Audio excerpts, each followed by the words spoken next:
নমস্কার, আমি সম্প্রীতি। আজ বুধবার, আমি কিন্তু ডিউটির জন্য বেরিয়ে গেছি।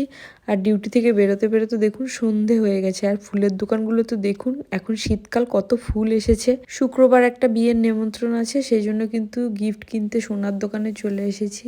সোনার দাম তো এখন আকাশ ছোঁয়া। আর সোনার দোকানে জিনিস দেখতে তো সবারই ভালো লাগে। দেখুন ডায়মন্ড রিংগুলো কত সুন্দর লাগছিল, কিন্তু আমরা তো সোনার কানেরই কিনবো। তো বাড়ির লোক এটা পছন্দ করেছিল, কিন্তু আমার কিন্তু এই ঝুলটা বেশ পছন্দ হয়েছে। শেষ পর্যন্ত এটাই নেওয়া হয়েছিল।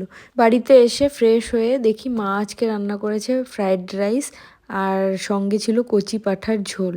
আর আমি কিন্তু খাসির মাংস খাই না, এই কচি পাঁঠা হলেই একমাত্র খাই। মাংসটা বেশ ঝাল ঝাল হয়েছিল, আর শীতের রাতে কিন্তু দারুণ লাগছিল। মিষ্টি মিষ্টি ফ্রাইড রাইস আর সঙ্গে ঝাল ঝাল মাংস।